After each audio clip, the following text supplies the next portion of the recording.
June 15th, 2019, I call the planning board meeting to order. All rise for the pledge, please. Pledge allegiance to the flag of the United States of America and to the republic for which it stands, one nation, under God, indivisible, with liberty and justice for all.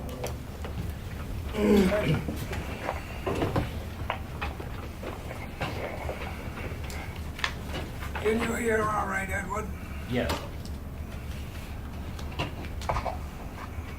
Okay. Roll call. Roy Barron. Yep. Dennis is absent. Peter Zavas not here. Tim. Here. Martha.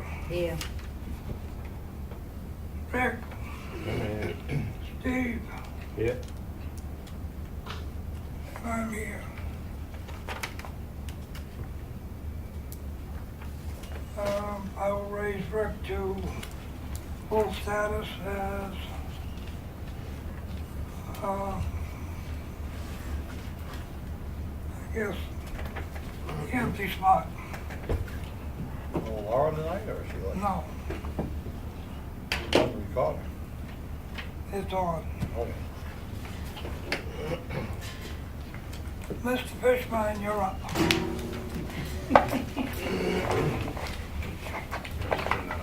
Yeah. Just hit the power button. Grab the remote. I don't know where you want to stand. We'll stand over here. That's fine. We'll holler. Maybe turn the lights down.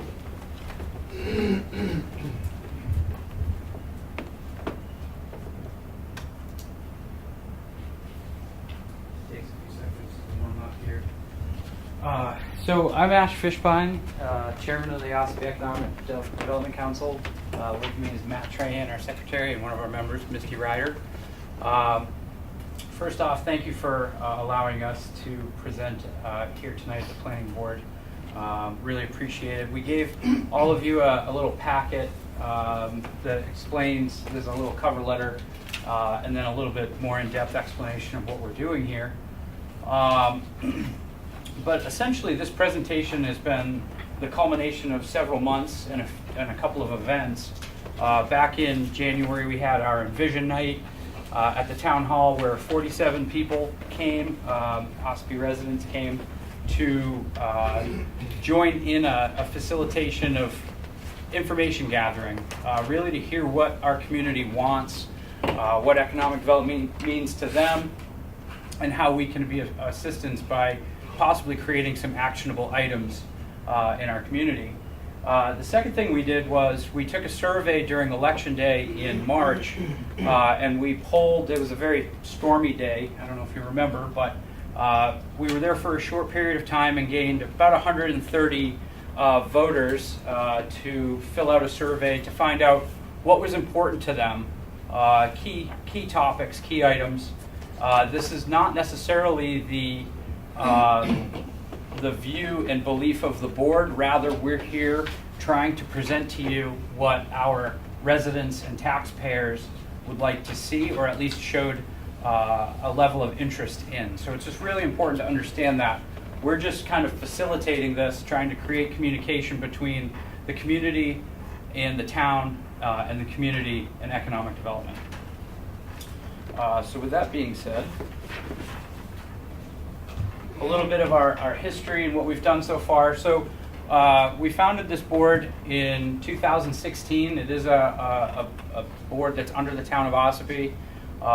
And we've made small strides. The last couple of years has really been resource gathering. We've really gone out and about to try to find as much information as we can to spark economic development, but also to figure out what the town has already paid for in planning economic development in years past. And we've found that to be quite fruitful, actually.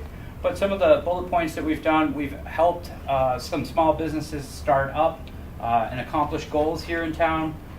We've hosted a real estate event last summer. Not a big turnout here. We had it here in the Freight House, but we did have some success. One real estate company showed up, and we were actually able to help them tangibly with getting some of their real estate on other networks that they didn't realize were there. We organized that Ossipee Envision Night where 47 people came and were a part of it. Some of you that are here on the board actually were there, which was great. We proposed the warrant article to the Selectmen for the property tax incentive, which passed in March.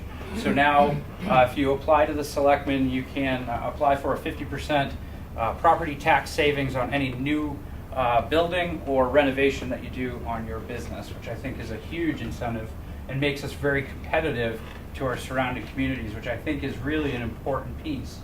We're currently right now working with the Selectmen and our Public Works Director to bring these sidewalks out and actually make it happen and enroll this. In March, we were able to appropriate another $25,000. I think we have almost $80,000 in a capital improvement line on our budget to get these sidewalks rolled out, which will help promote safe walking to our local elementary school. And also, it'll show the prospective businesses that might come into this town that the town is willing to invest in its facade. We're willing to roll out these sidewalks and create a nice looking walking community. So with that being said, I'm actually going to hand this over to Matt and we'll kind of bounce around. All right. Yeah, so like Ash said, thank you very much for having us this evening. My name is Matt, Training Secretary of the OEDC.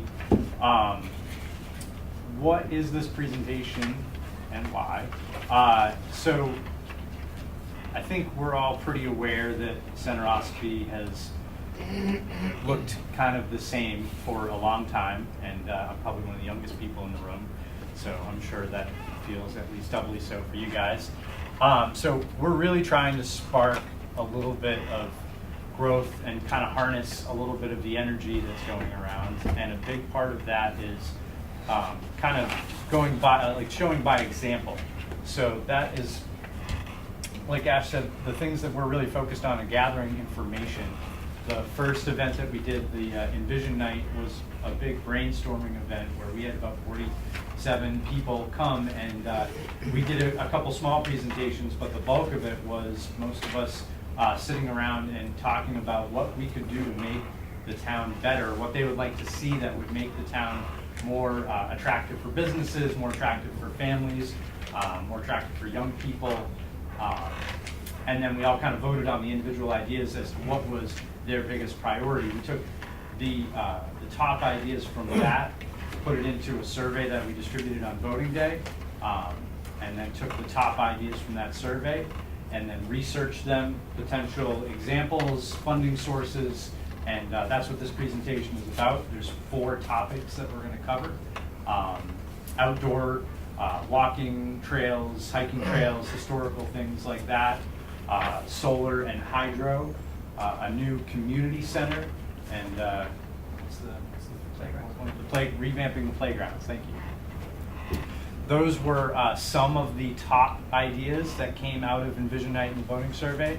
Some of the other really popular ones were things like sidewalks that are already being worked on. That's why they're not in the presentation. These are the 4 that there aren't currently groups in this town working on. So we're going to run through those, give you examples of what other towns are doing, different ways to fund it.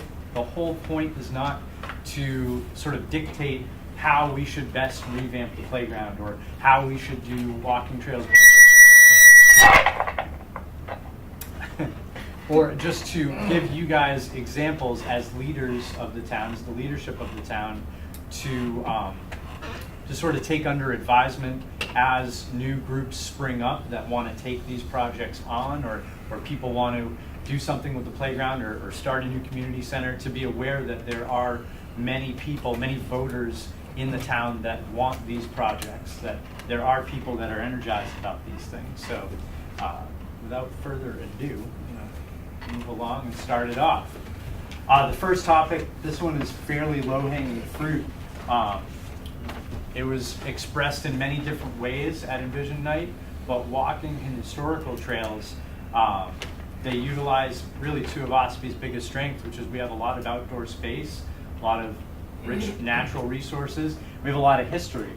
And so some of the ideas that came up were developing a map of existing trails. There's already plenty of trails that we have in town, having a map that's accessible to locals, families and tourists alike. Also submitting that to a project called UNH Trail Finder, which is just a catalog of trails, hiking and walking across the entire state. Try to work with the state, DOT, and the snowmobile organizations to try to develop a rail trail. We have, obviously, the railway goes right through town. It's still obviously under ownership of the state of New Hampshire, but there are examples of other towns that have worked out trails alongside of railways to connect different neighborhoods and give people a place to walk and bike. Wolfboro does a lot of this. Another idea that was brought up was something called questing, which is basically, it incorporates local schools. So groups of children will get together.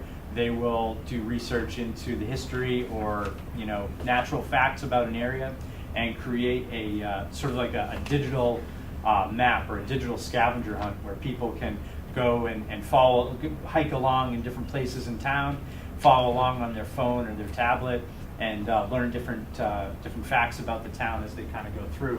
It doesn't take a lot of physical infrastructure, just takes a little bit of work in working with the schools. Same thing working with the Historical Society on developing historical markers for people to visit, especially right here in the village of Center Ossipee, where we have so many interesting historical buildings, lots of old photography, lots of great old stories, utilizing existing resources.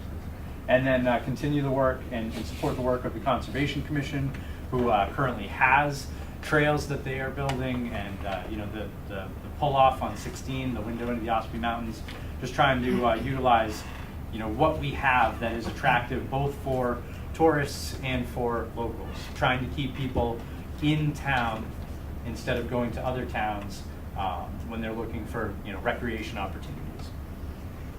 It's just some pictures of obviously some things. The railway is an ideal spot for some kind of a rail trail, biking, walking, whatever. You've got obviously the Ossipee Town Forest and then the Beach River conservation land as opportunities as well. So a big question that we get asked is, how is this important to economic development? And most oftentimes when people think about economic development, they're thinking business, stores, fronts, brick and mortar, products and services being generated. But we're so far behind that we actually need to rebuild this from the ground up, both literally and figuratively. When I started the want for the Economic Development Council back in 2016, I had already been going to meetings down in Portsmouth near Pease, called Cyborg meetings, and it was a group of people that were coming together looking for business sites, property sites, the opportunity to network between buyers and sellers of real estate to spark economic development. And I thought this was genius. We have a ton of land up here. We have a lot of opportunity. Why don't I try to bring some of those people up here? So I started doing that. And unfortunately, what I found 9 times out of 10 was that when they got here, they said, "This place is great. What is there for my family to do while I'm working?" And what's sad about that is I could list off a few things. I mean, I could list off, there's Duncan Lake, there's certainly some conservation land. You can hike, you can walk on the railroad, but it doesn't really, it needs polishing. It needs a bit of a facelift. And that question really resonated with me. Rather than thinking, oh, we just need economic development, we just need brick and mortar, we just need business, we need a lot more than that. And what that means is quality of life for the people that we want to prospect to start businesses here. It's not just about people here now trying to start businesses. It's about building that foundation that gives that quality of life that is so important to the business owner and their families. So, and outside of being a business owner, it's also important for the community itself, whether they're employees at local businesses or not, doesn't really matter. We want to promote quality of life for everybody that is here in Ossipee.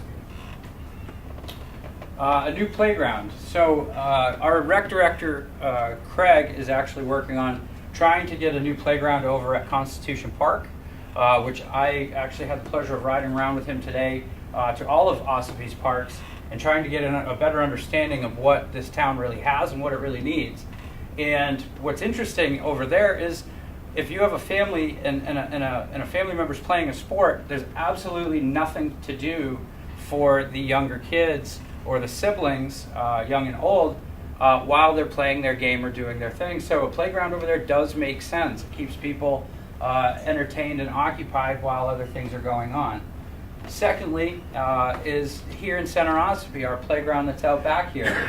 I don't know if you've taken a walk back out there recently. There's nothing wrong with it. It just needs help. It doesn't spark any interest. It's not interactive enough, and it doesn't really shine to what I think Ossipee could be in the way of making sure that the quality of life of the kids that live in this town are being met. Interesting thing, last night we gave this same presentation to the Board of Selectmen. After I finished, I got a text from my better half. She told me that she had gone with our son over to White Lake and paid to use their playground. While she was there, 2 of her friends showed up. That is an eye-opener. That is a big red flag. The friends also live in Ossipee. And they also, actually, one lives right here across the street. And that is an eye-opener. It's huge. We have people that live in this town that are leaving this town to go to a park, to go swing on swings, to go to places that are more interactive. That is a red flag. So one of the ideas brought to us that was of interest was a new playground here. Updating the one that we currently have. The selectmen came up with a couple ideas last night that about rearranging how it looks back here. Open to it all. Again, this isn't really about the Economic Development Council, rather we're being the liaison, standing on our soapbox, trying to tell you folks exactly what people are looking for. You know, with the new playgrounds these days, they're also a lot safer. After-school programs can be able to use them. You know, we have community gardens out here. We can really become a real nice attraction down here. I had read in a recent study about playgrounds and economic development that there are towns in Florida that literally compete with one another to build the next biggest playground because it draws so many people in.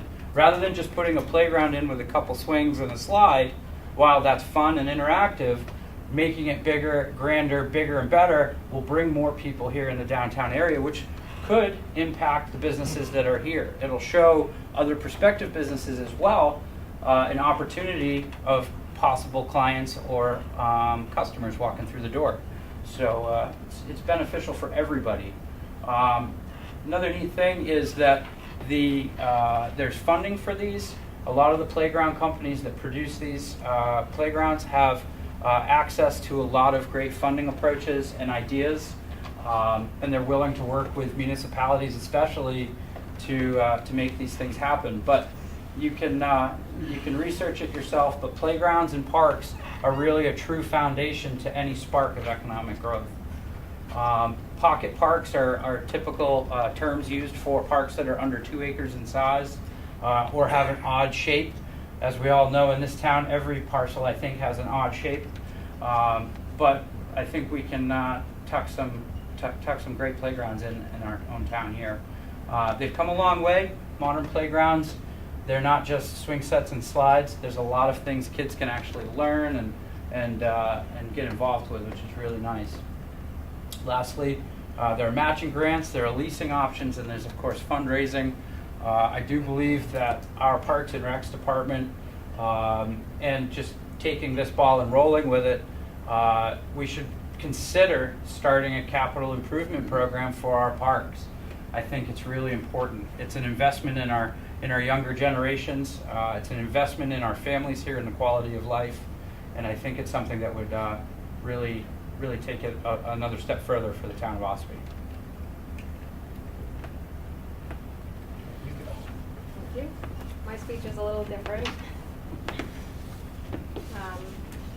So my name is Misty Ryder, and I'm delighted to be here tonight to have this opportunity to present the idea of a new community center.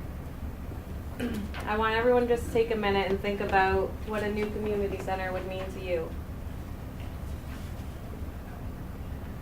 I believe we all have the same common vision of ensuring that our town becomes a place where all families thrive and have access and support to services and opportunities they need to ensure their children succeed, whether inspired by events happening in our local community or bringing an opportunity provided through a foundation or government support initiative.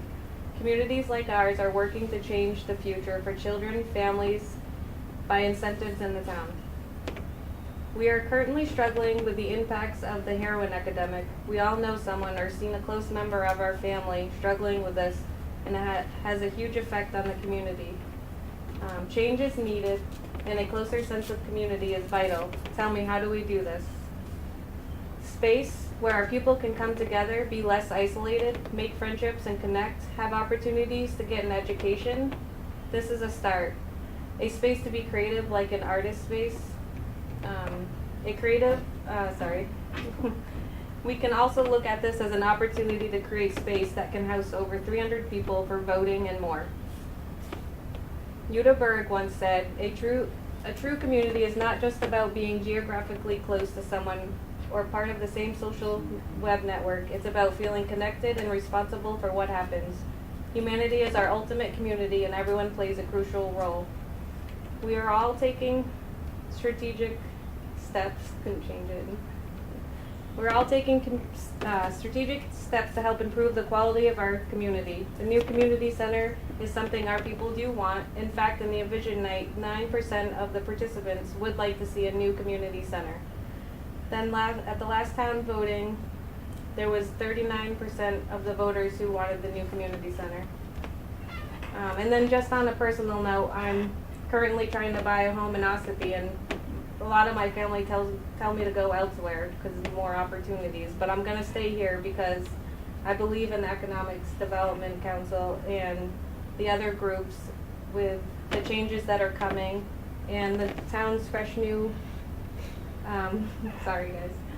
with the town's fresh new focus, and I enjoy being a part of this. I also believe in all of you and the wise choices you will make to make this happen. So, outside of, creating quality of life, I think that another thing that's very important to the growth of this town is also in being progressive and being competitive to neighboring communities. And I think one of the ways to do that, and it was brought up at Envision Night and at the survey with the election night, is looking at community solar and hydro projects that could help save a tremendous amount of dollars here in this town. And it's one of the ideas was up at the mill pond, and being that close to the center of my universe, you go up there, you just hear the sound of energy pouring off of that dam, and it's not just about the flow rate, it's really about the height, and there's a lot of height there to where we could generate a considerable amount of energy and actually bring dollars back, or credit dollars back to the town itself. A small project was done in a town in New Hampshire, and it was a real basic, simple project, and that created enough kilowatt hours to produce energy for 993 people. And that's just a small fraction of what could be done with the various opportunities in the form of hydro. Outside of that, there's also a lot of land, there's a lot of rooftops that we could get involved in solar that could really negate the cost of the increasing energy costs. So it's something that is important to our taxpayers. It's also important to all of us because we all pay those bills. There's a group called the Granite State Hydropower Association that would be more than happy to audit and help walk municipalities through this type of hydropower that we're talking about. And there's several places in town that we could do it if it were of interest to folks. But it's really, really simple. It's really simple. Out of all of the energy that's created in the state, hydro's at 11%, which I feel is quite impactful, to be honest. More and more towns are getting on board, as you can see by the Google pins on there. And it's just it's an easy way to save dollars. It's a real easy way to save dollars. And what that does for the town as on an umbrella kind of standpoint is it makes this town very marketable. Again, it shows a progressive approach, and we can market these types of things to prospective folks that want to move or start their businesses here. We left them with the Selectmen last night, unfortunately, but back in 2007, a plan was done called the Plan NH, or Plan New Hampshire Charrette. A group of civil engineers, volunteers from the town, and various boards got together to plan and try to develop the downtown Center Ossipee area here. And it's quite extensive. We do have copies of it, and we're going to make them more and more available. I'm working on getting them digitized to put on our website. And while 11 years has gone by and some things didn't really follow that plan, the plan is not lost and forgotten. There's a lot of interesting facts on there and ideas on there that we could still implement to follow along with that plan to spark economic development. We're not the first board or the first group of people that have been interested in economic development here in this town.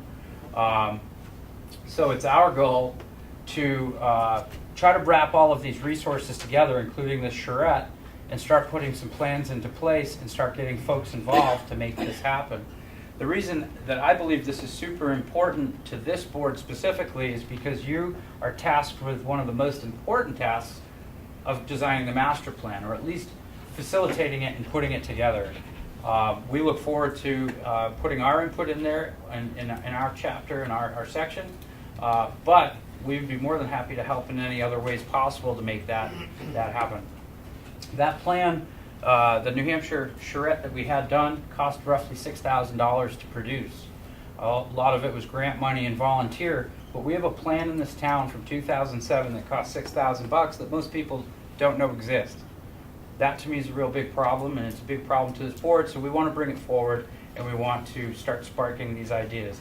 We're not the first people with these visions, but we want to be some of the leading people to help push this through and actually make a change here in Ossipee. With that said, I'm going to hand it over to Matt. And one last thing about the charrette, of the 4 ideas that we're presenting about tonight that were generated obviously only back in November, 3 of them were in that charrette. So these are ideas that people seem to keep wanting, and it just keeps coming up and up and up, and it's getting left by the wayside. So we'd really like to kind of push some of these through. But the most exciting part is, how do we pay for all this stuff? Obviously, some of it is going to require some tax money, and that is why, you know, it's up to you guys to figure out how to best implement these ideas that the people are talking about. But we, as the Economic Development Committee, Economic Development Council, did spend some time researching alternative ways to fund some of these things to help defray some of the costs. So just quickly, a few ways to do that.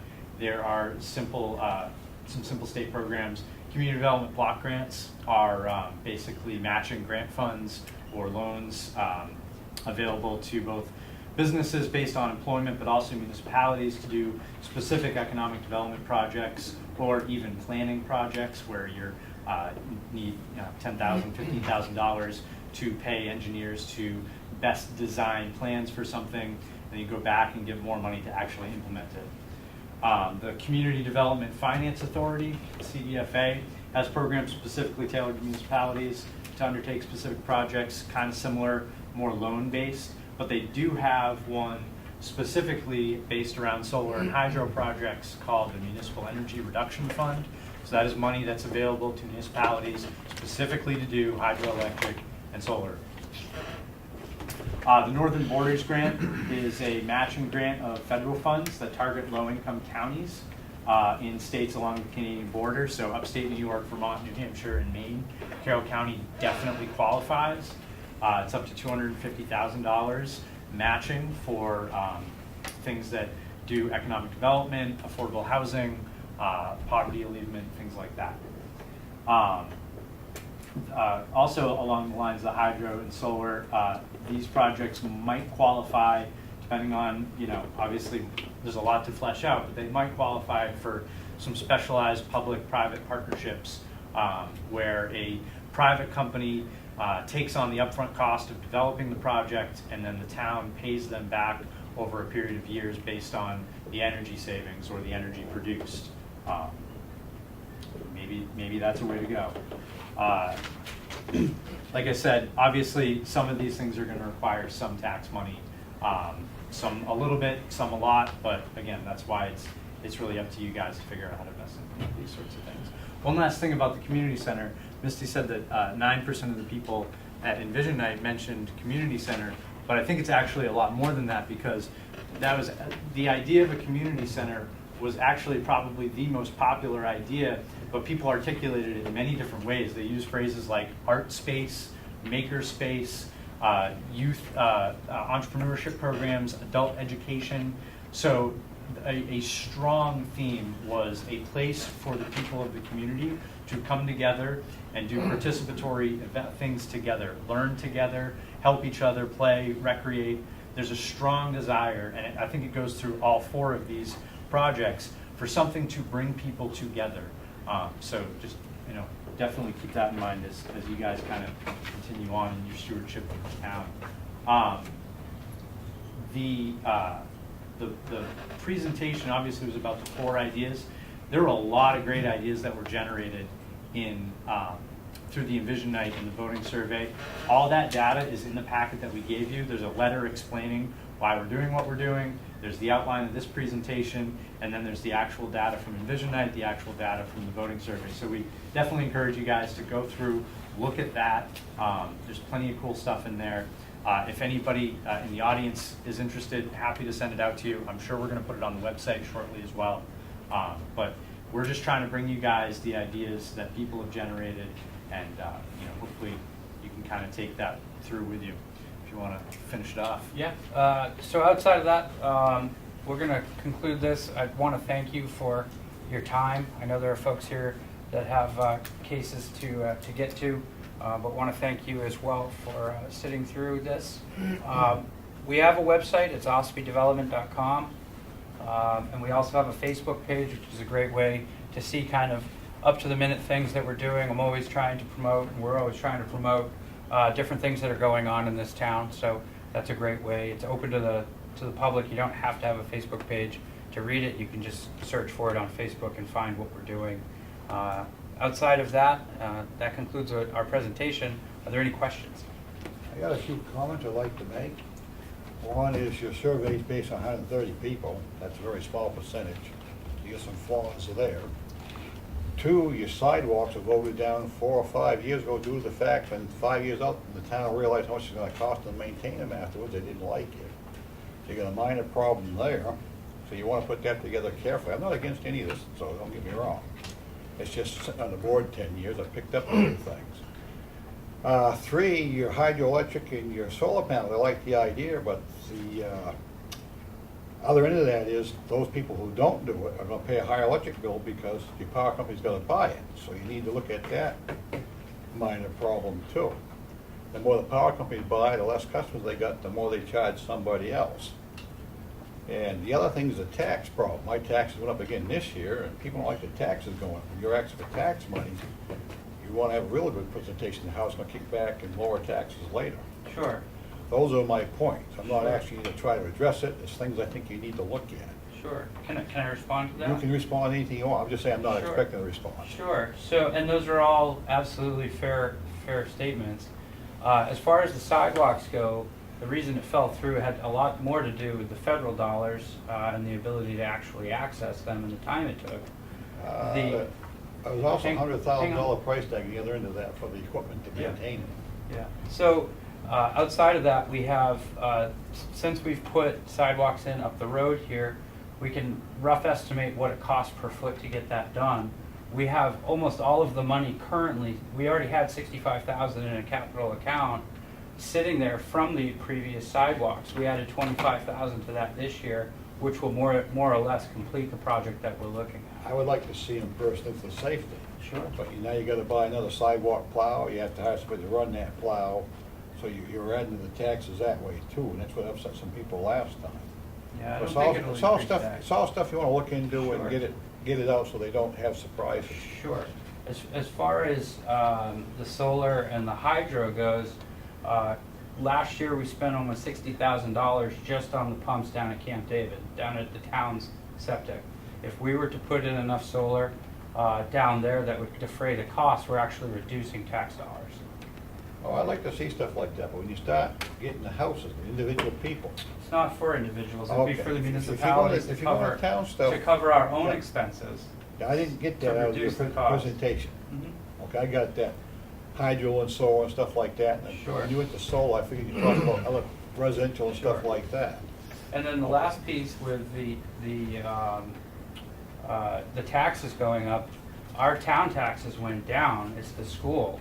If there's anything that you want to get up in arms about, it would be the increased taxes that our school is costing us, because it's nearly 70% of your tax bill. The town's taxes actually went down, and I believe they've gone down over the last 4 or 5 years, every year. So there, you have to separate what we're talking about here. General taxes as a whole, yeah, they've gone up, but Well, take it yours piece went by down, mine did.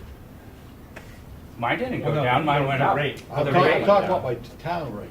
My town rate. My Your town town value. Your town rate's $6 and change. They got my valuation messed up, even though I'm pointing out to it. I got the guy Okay. back at the house. Okay, all right, I've had to go around with him 3 Sure. times now, I gotta bring him back again. all right.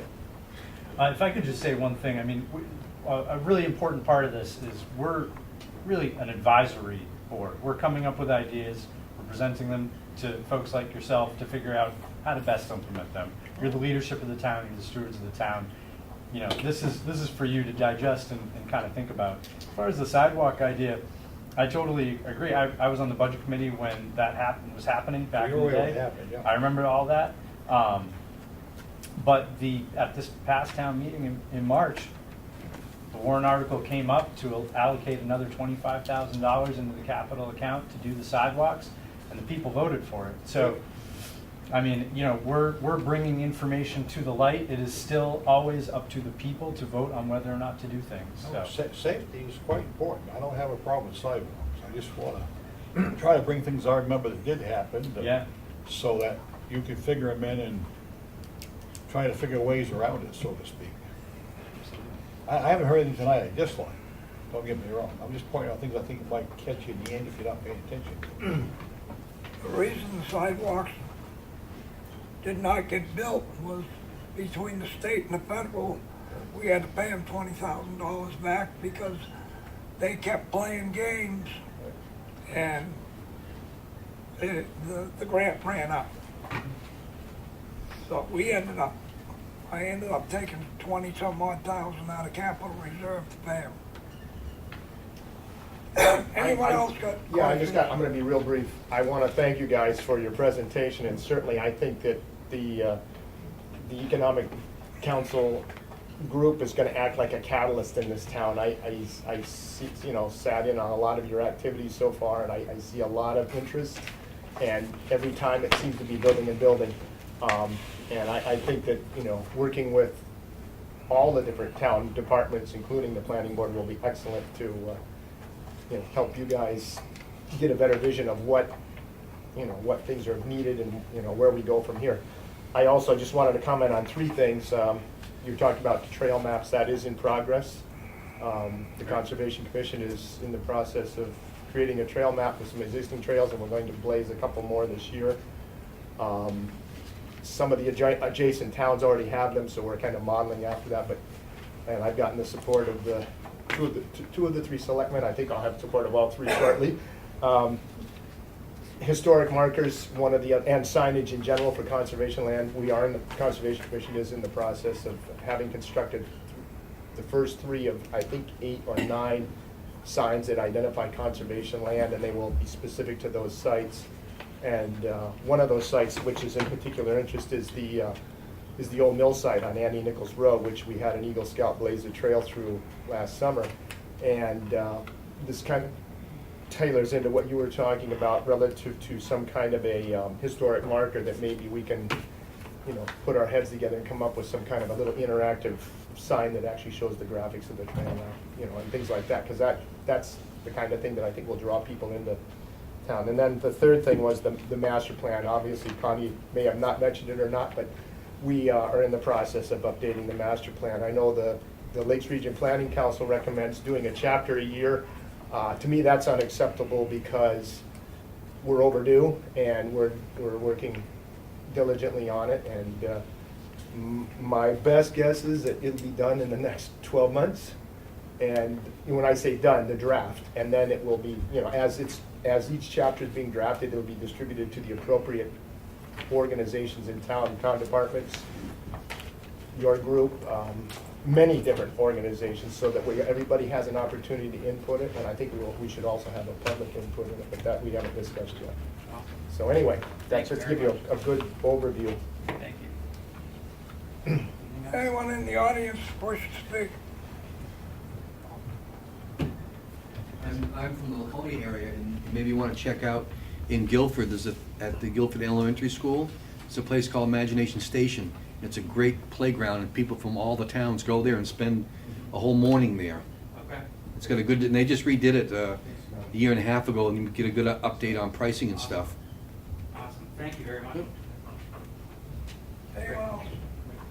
Thank you for your time. guys. Thank you, guys. Thank you very much. Good presentation. Much appreciated.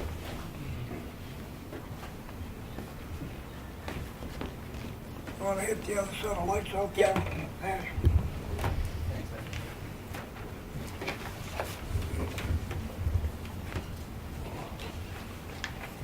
Next item on the agenda is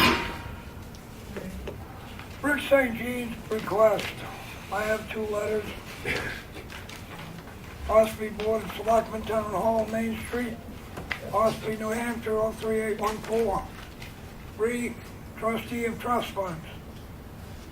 Dear members of the board, I have decided to resign as a trustee of trust funds.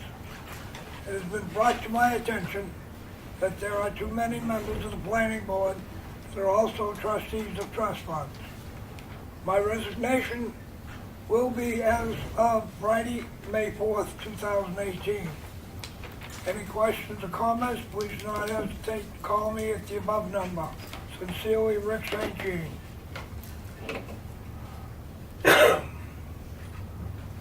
Second letter is Ossipee Board of Selectmen, Town Hall, Main Street, Ossipee. 3, vacant planning board position. Dear members of the board, I would be interested in serving the vacant position on the planning board. As you know, I have been serving as an alternate for quite a while. I intended to run for the position, was going to sign up the last day of sign-up period, but was out of town on business. I was made aware of a conflict with me serving as an alternate on the planning board and being a trustee of trust funds.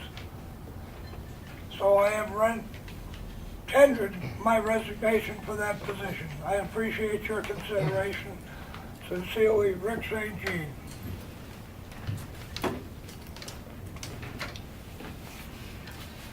Any comments?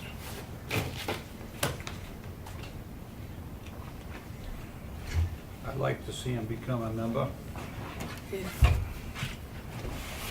If he becomes a member, he is only a member until March of 2019.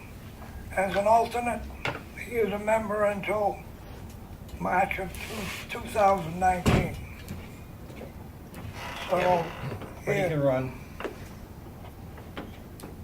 if we recommend to the selectmen that he is appointed to the board, it's only until March. Where if he is and no one else comes forward, he will be raised every time he's here to full voting status. So I see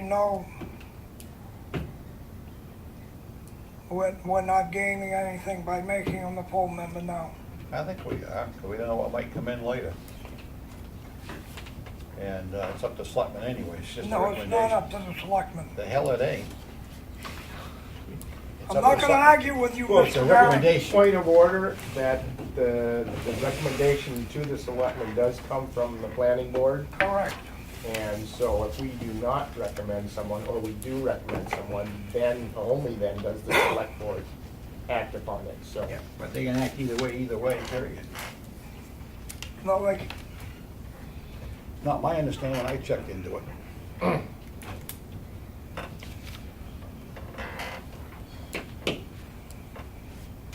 Is that a motion, or? I make a motion, we accept Rich St. Jean's offer to fill in as permanent member. Second. been made and seconded. Any more discussion? Then I call for a vote. Go slowly because You have right to Yes. vote, Vic, you've been raised.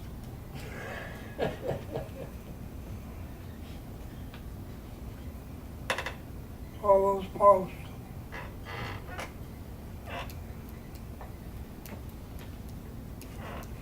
It's a tie. The vote, Mr. Chairman, may I make a recommendation that we bring this vote up at our next meeting when we have a full board to give Rick a fair and equal opportunity to be represented by the full board? I can tell you what the rest of them are gonna vote right now. motion by Tim to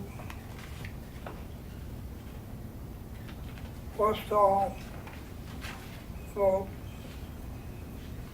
Bring it up the next meeting. I will second that. Any discussion? State. I just think it's terrible we do have a gentleman that served as an alternate. As hard as this town has to get volunteers to serve and help us, are you even thinking about turning him down? I'm not opposed to him serving, but I feel that he is an alternate where Bob Gillette is no longer a member. Every time he is here, he's been raised. And I don't know what Mr. St. Jean has got to say, but the amount of meetings that he has missed, I'm taken back about it. Well, I'll respond to that, and that basically after Peter was elected, you pointed out that I couldn't vote. I did not that until January, excuse me, April. So, I mean, I won't get into that too much, but, you know,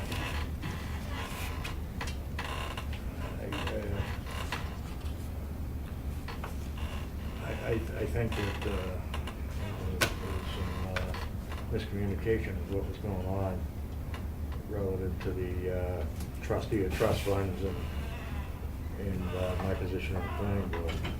In what way? Well, I think Peter's the one that should have made the choice to what board to resign from and not me. No, I disagree with you. The simple reason that Peter was elected by the people, I was elected by the people as a trustee of trust funds, correct? and I was there before Peter. So when Peter Correct. got elected to there, you should have made the choice of the planning board or the trustee of trust funds. I'm talking strictly on the planning board. Well, you can't talk strictly on the planning board because they're intertwined.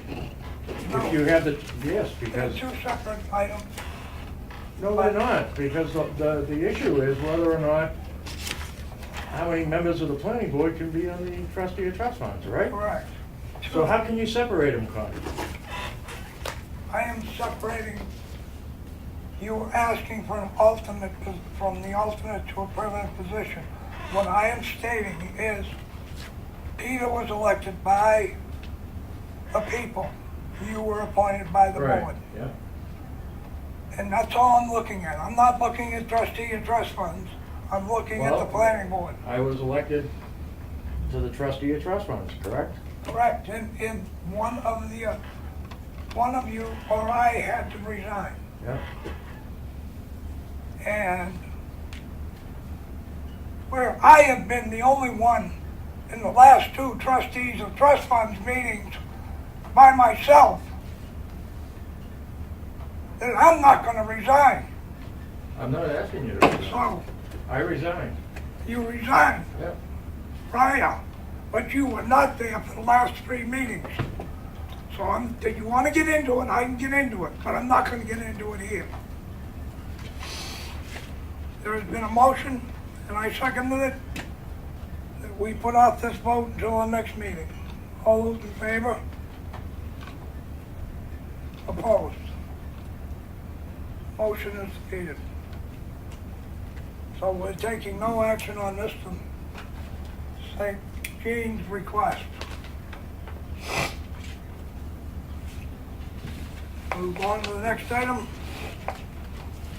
I'll make a motion that we postpone the May 1st minutes approval till Laura comes back. That's a draft, and she did not correct the things that were in it. I'll second that. All those in favor? Motion carries. Mr. Hertel? Yes, Being you. Hertel. Yes, sir. Yep. And who are you, please? My name is Jeff Hertel. I'm with Northern Exposure Real Estate. All right, wait a minute. I don't have a secretary, so. Okay, And I am here and I have an authorization letter if Laura did not get that to the board. no, we did not have it. Okay. For my client, he was not able to make it this evening, but he asked me just to come, just ask for 5 minutes of the board's time. He owns 70 acres on Blake Hill Road, and he's looking to do a 4-lot subdivision on it. And his survey crew that he has hired has been around it, and it was previously surveyed, but they've redone the perimeter survey. And he's just looking for some input from the board. We have a general layout here that I can give to everybody. If anybody has any input on how it's laid out, it's 4 large-sized lots based on 70 acres of land. So it's Blake Hill Road, what used to be Roland Park Road.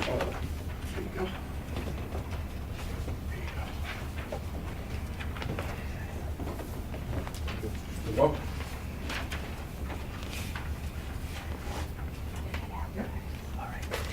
And we're, again, just looking for a few minutes of the board's time. If anybody has any input on the possible layout of this subdivision. Not looking to do a lot of lots, again, just 4 large acreage lots, which would be, anywhere from 250 feet of road frontage up to 715 feet of road frontage. We believe it meets all the zoning regulations for that zone.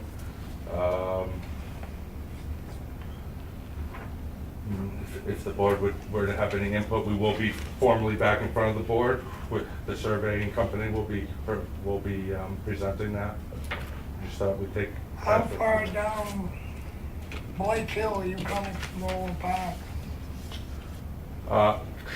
Could I come in the other way from Moultonville? Sure. All right. So turn left on Bear left. You're talking before you get, Yeah.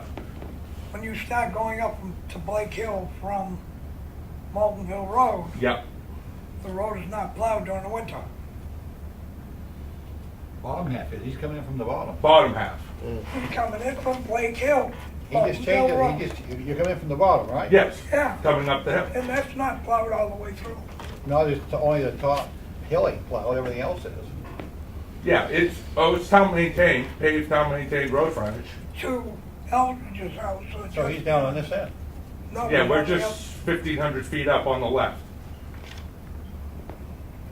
He's just above the White House. Before or after Eldridge's property? Not according to this. This is an old survey from According to this, sir, you're up 1981. to Roland Park, not down to George Corner. Yeah, you just, Oh, that's not 1,500 feet. Look at the other map, Roy, on the bottom. No, not that one. Isn't rolling here, do we? Yeah. Oh, we will. Maybe it's the other packet. Well, that's the people just Wow. left. Back page. Yeah, way back. Okay, we got it. That's up next to Roland Park.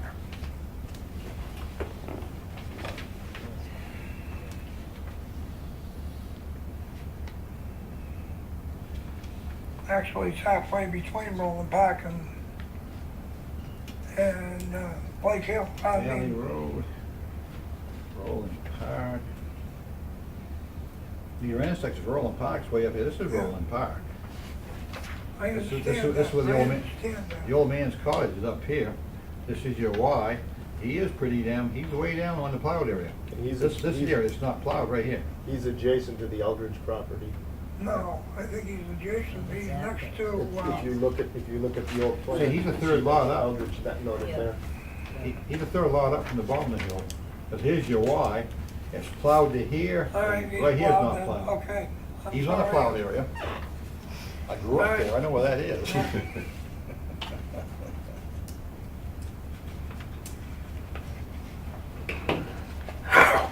You make your opinion, sir.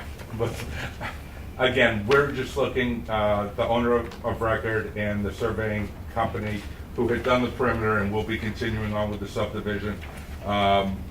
Just asked if somebody could be here this evening. Laura was nice enough to get me on the agenda.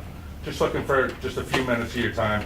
If anybody has any input, if the board would be opposed to large, smaller number of lots, but larger acreage, or, That's up to you. As long as you meet the subdivision rules, the board. we has understand to go in that. your We favor. understand that. We're just, And my personal opinion, just my personal opinion, it's not mine, and I don't see a problem with what you've done, because you meet the front roads. right, okay. That's what we're- my opinion. Yeah.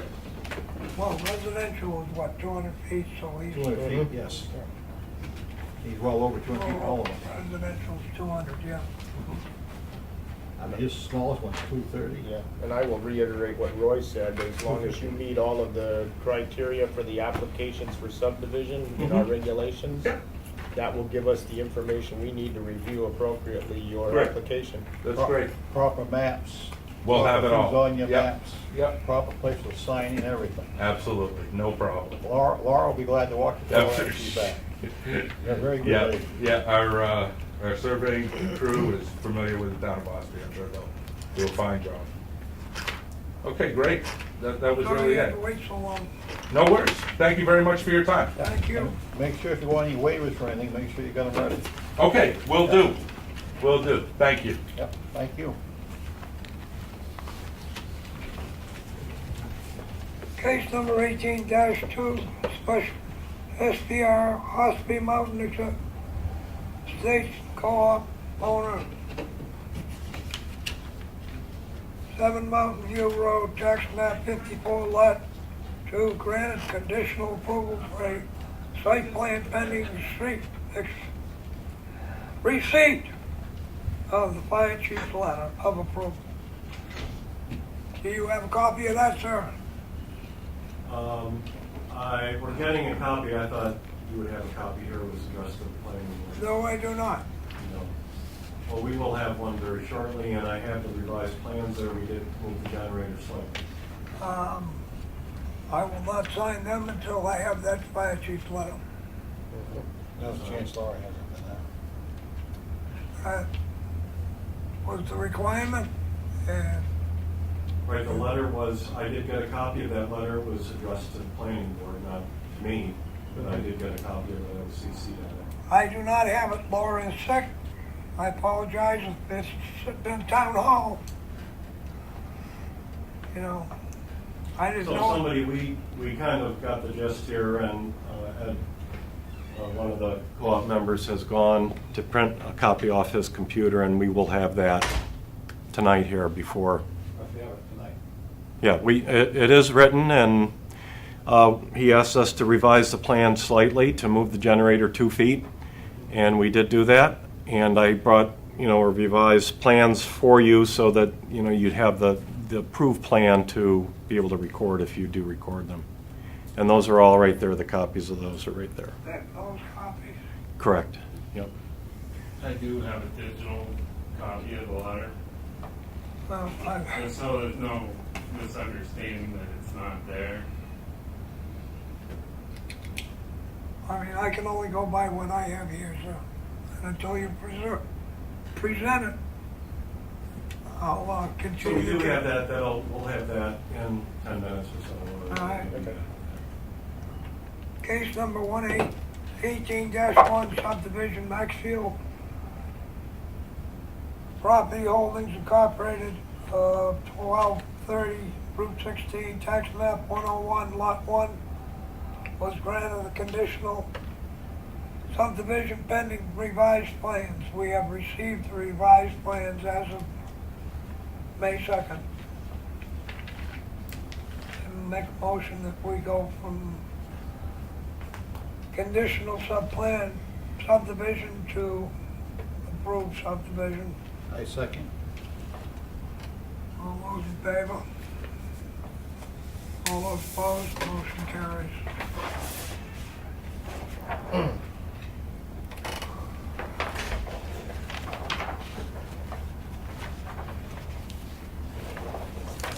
I don't have a Mylar pen, so we can't sign that. Sign the other ones.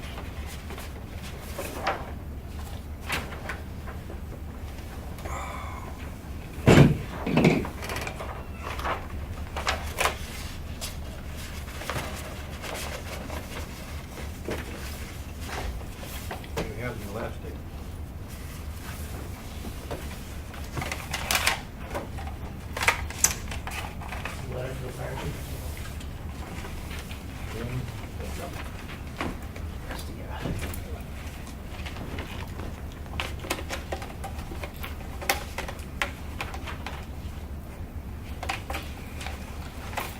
Right there, all signed, ready to go.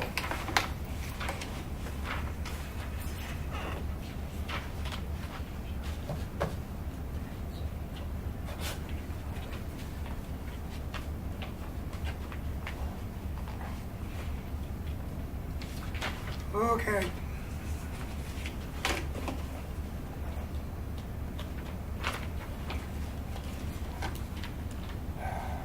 Make a motion that we, on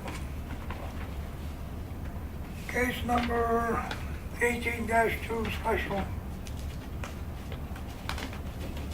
for tax map 54 lot 2, Ossipee Mountain Estates, be granted a final approval from conditional. All conditions have been met. Second that. Been made and seconded. All those in favor? Motion carries. We're gonna spend the next hour signing. Yeah, borrow Martha's pen to change my shirt and grab my pen. When he's ready.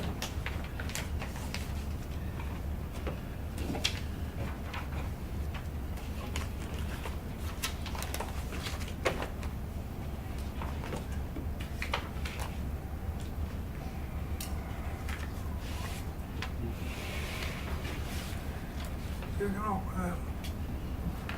Want me to open them up? yeah. Oh, come on, fingers.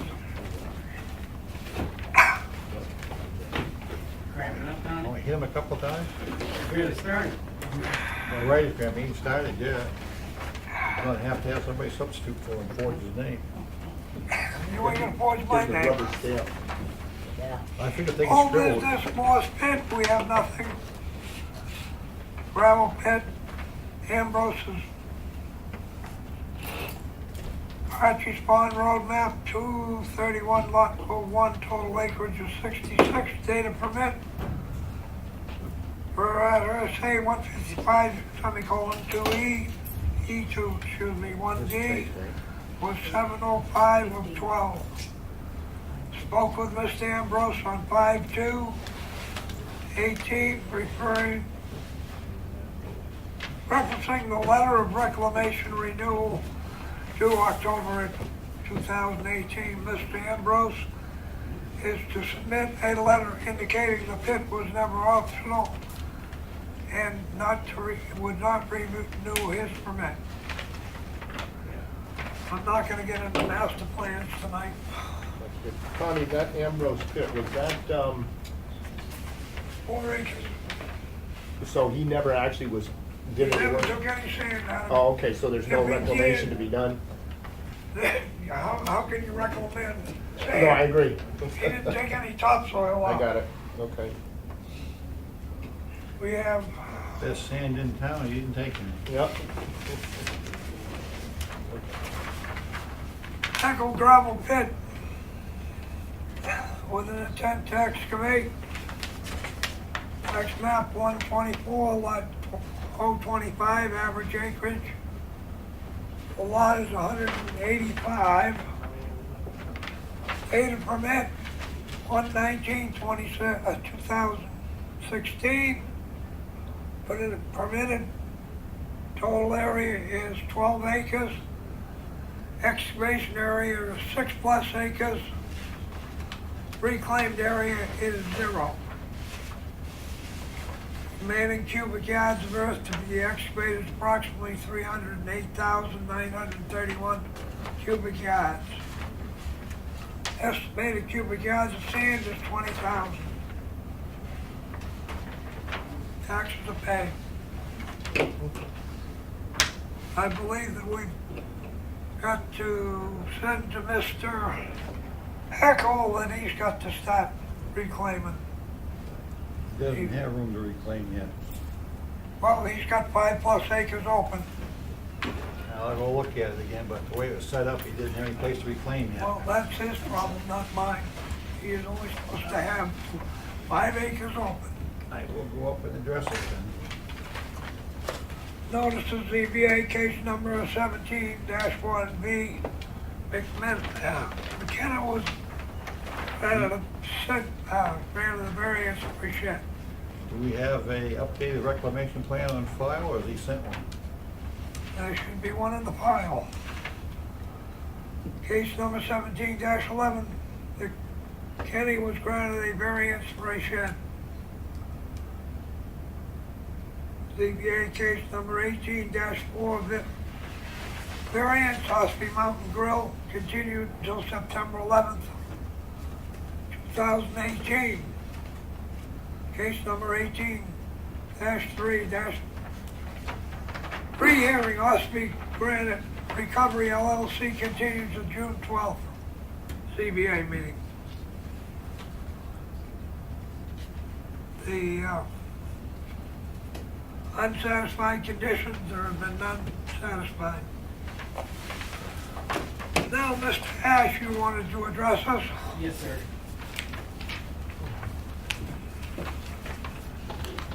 So,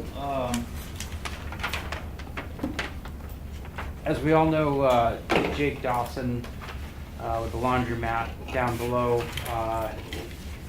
was here one night and looking for approval to open his laundromat, and it was told that night, and it's recorded in the minutes, that if he were to do anything to the other part of the building, he would require a full site plan review because none could be found in his file. And a month or so later, we found that, or the board here had found that he had been renting a side out, and in fact had been doing some things with the other side of his building. After that, cease and desist order was placed. He did get his permits eventually, which had been granted. And I come here representing Jake and come with it. Yeah. You got a letter from Jake representing? It's in Laura's inbox. It would be in Laura's inbox. What do you mean by inbox? Like email authorization Oh. signed. signed by Jake? Yes, sir. Okay. And I can print that out and furnish it either later tonight or tomorrow morning, Well, what I have mean, you. I'm counting this as an informal Ye- discussion. Yeah, absolutely. That's what, I don't want this to be formal in any way.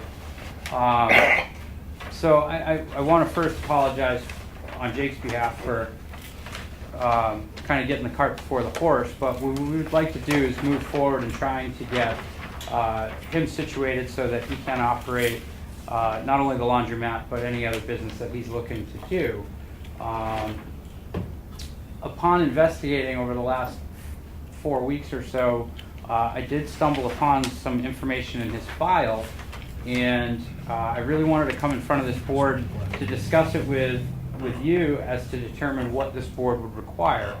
I have minutes from previous meetings that a site plan approval was granted on that property June 6th of 1985. So a full site plan shouldn't be needed. I do have the plans from that file. And I would understand if the board would request an amended site plan review. So outside of that, it was once approved for storage units. January 21st, 2003, it was approved for 30 storage units. A variance was applied for in 87, a special exception was applied for in 1987, but the minutes dead end and I can't find any information as to the results of any of those, but I wanted to put that information out to the board. So in a nutshell, storage has been approved in the past. What does that mean now? Outside of that, I believe yeah. that where the storage units may have been approved, was it approved by a variance or a what?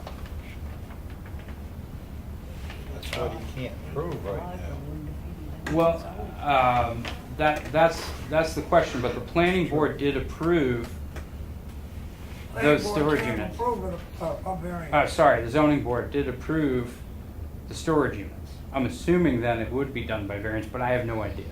If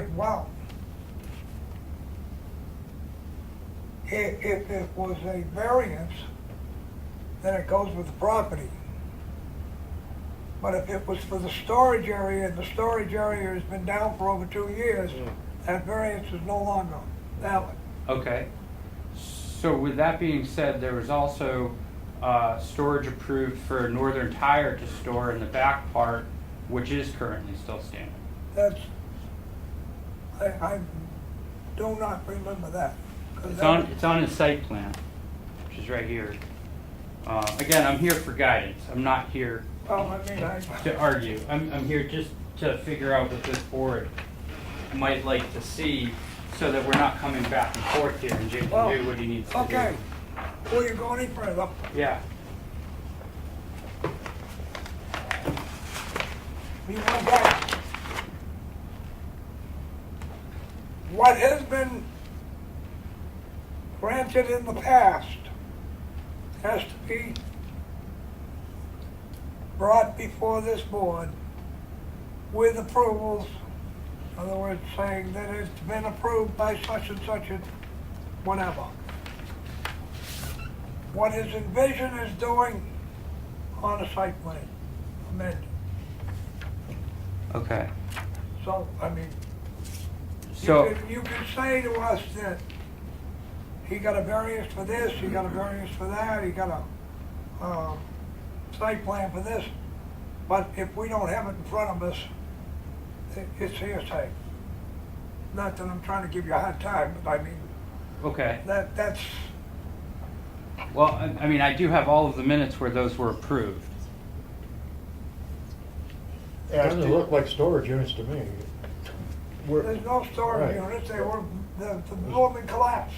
Right, but Northern Tire was considered a storage unit. How long have they been out of there? How long has someone stored things in there? Over 5 years. Northern Tire's been out of there over 5 years. So no longer active as a But how do you storage. know that that gentleman owning it didn't rent that space? Because or you use- just said to us that Northern Tire got a variance for keeping tires in there. No, Northern Tire didn't get a variance. I don't know if Northern Tire got a variance, but all they put on here was My understanding is, and the special exception is probably what Northern Tire got. The variance would go with the service units out back. I don't know, it's a convoluted mess. it is. I will And agree with without that. a timetable, and with proof that that timetable, this was approved then, this was approved then, this was approved then. We have hearsay. Yeah, what we really need, Ash, is the documentation that you've uncovered Okay. with an appropriate or adjacent timeline so that we can see Okay. when certain things were approved or presented, and, also if we understand what uses were actually accomplished there, because if there were certain things that were approved but that use was never accomplished, that has a bearing on our decision-making down the road. Sure. Might ask previous owners if they have copies of the stuff too. Previous owner won't give you anything. I mean, unfortunately, I have a lot of records that do dictate those things. Yeah. And this is only a small part of my question here tonight. Yeah, and I think just, again, this is, since we are doing just an informal, it would be helpful for us to have a better understanding what we're looking at from the history of the property going forward. So Okay. if you can bring any of that documentation, that would be very helpful. I'm assuming before a formal is occurring, we should probably see that documentation, get us a sense of, Sure. what he's planning to do, and certainly what Sure. documentation is backing up his plans. Okay. So outside of that, since there is a site plan, we do agree that an amended site plan review would be what would be If you asked. can produce the site plan that was originally. Okay, can do that. If you were to say that Northern Tire isn't there anymore, everything's been reset because it's been longer than 2 years, how would one go about having a landscape company with more than 2 employees in the town of in Center Ossipee? What do you mean? We house down there, occupying down there. Yeah, so a landscape company is what he wants to rent to a landscape company. Having two businesses on one property, which was approved several years ago. He's having 3 businesses. I don't think it's limited to 2. You're saying he has 2 businesses. He doesn't. He has, with the landscape company, he has 3. He has himself, Fair a enough. laundromat, and ABC. Sure, I misspoke. So, with that being said, if one wanted to start a landscape company in this town under Village, where would one apply for that? What would we apply under? It would depend upon whether it was a home business or not. If it was not a home business and it was out of that unit.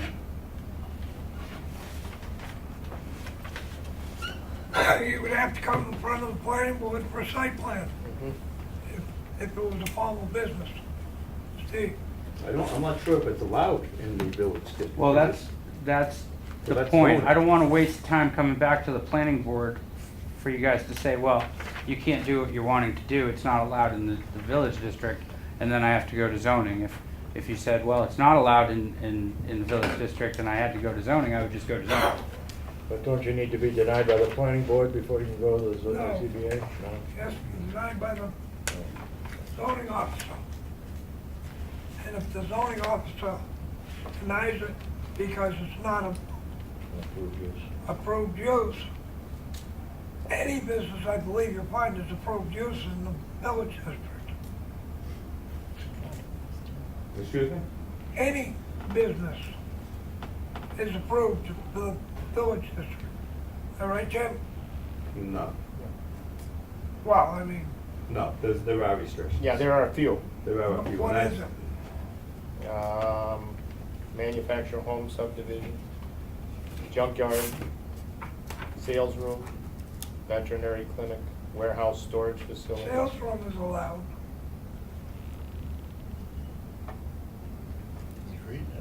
I'm looking at the chart on page 78. It wouldn't be a sales room anyway, but No. nonetheless.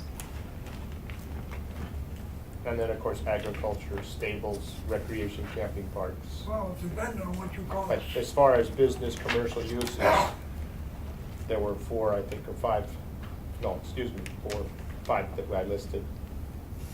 I guess out of the ones that are permitted, I would just need to understand which one the landscape, this board If it's would think not- this landscape company would fall under. If it's not prohibited, it's allowed, right, Steve? If it's not prohibited, what? If it's not prohibited in the zoning ordinance, it's allowed. If it's not permitted- specific, If it's permitted, and then it's allowed. But if it's not listed as prohibited, is it allowed? on the Yeah. bottom of the ordinance, it says these are just guidelines, they're Right. not exact. Right. Basically, I think what you're gonna fall into is a lot what you're running across the street. You gotta define what he's doing. He's gonna have a landscape company, it doesn't say landscape company. Is it Correct. storage? Is it small engine repair? I mean, they have it across the street, that's fine. Yeah, and our zoning chart Across the does not specifically Small list. engine repair, the TVs, the garage back there, is probably null and void now, but Yeah, he came in front of the planning board and got permission, exactly. so. I remember that, because he was down, I mean, he's looking for storage, and if that's what it is, he's putting storage there, that's fine.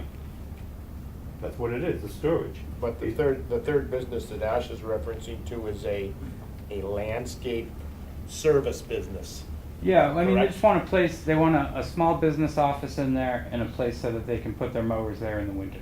So they can do their regular property maintenance as they do in the winter. My understanding of the truck is just, they just throw it there. I don't see any, it's a small section of the area. Mhm. I don't see any, it's storage.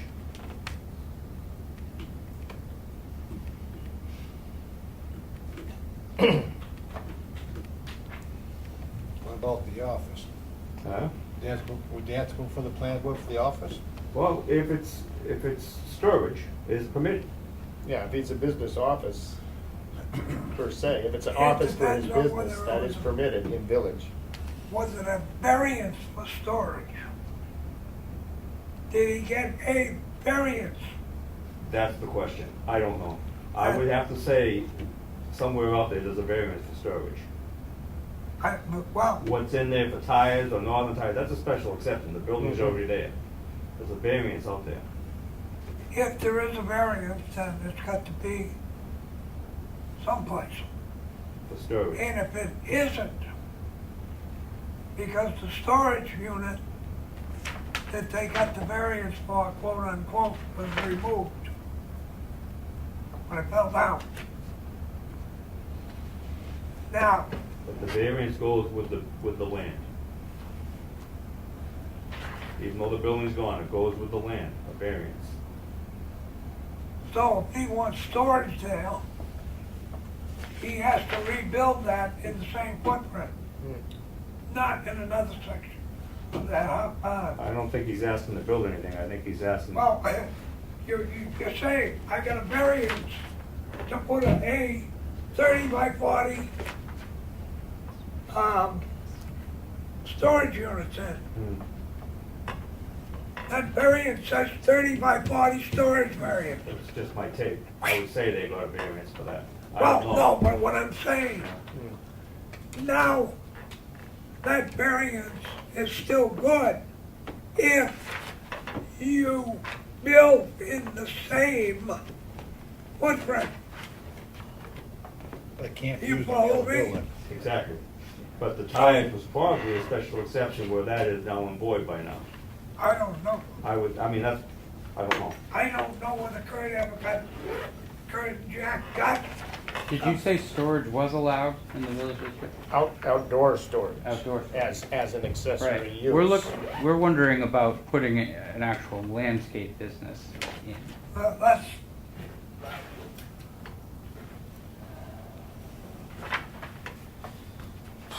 Do a amended site plan, I think. The area is well under 800 square feet. My problem, trying to wrap my head around all this, is that we don't have anything concrete in front of us to say what happened. Like Ash asked me last meeting, well, give me some help. I can't give help if I don't know what is in the mold. The mold's all mixed up, but I don't know what it is. See you, Matt. Thank you. Thank you. Hey, Matt, I got take the that. screen. I'm getting it. He's got it. Ah, Well, he does have truck storage in the back, one truck. Right, He and that does is, have a laundromat. that's outside He's all storage, set. right, and too. that is allowed. That's attached to the building. You can call it outside, but Oh, he puts his trucks out back. They're lined up against 16. Yeah. he's got a garage right there. He stores one of his trucks. Now it's permitted. He came here. He got the okay. He said, well, no. The only okay he got that night was you may open the laundromat after you got all your permits. And store the truck out Yeah. there. We permitted the Truck. truck in the, That's we in- that's- permitted the that's truck in the in the minutes. building, one truck. Yeah. One truck in there. He said that, well, whatever. Now you've got the old dry cleaning section. Yeah, That's what we're working on. and he said, I don't know what I'm gonna do with it. I'm gonna make an ice cream shop. I don't know. I don't. Well, what, And I will come in when I've made up my mind.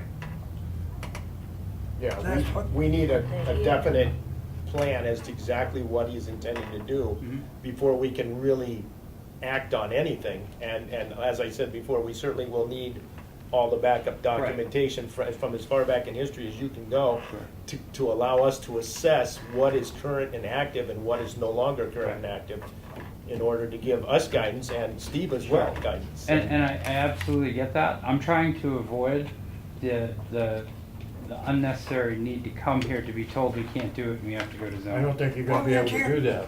We can't tell you that. Okay. Without, Number one- without, Number one, this is an informal discussion.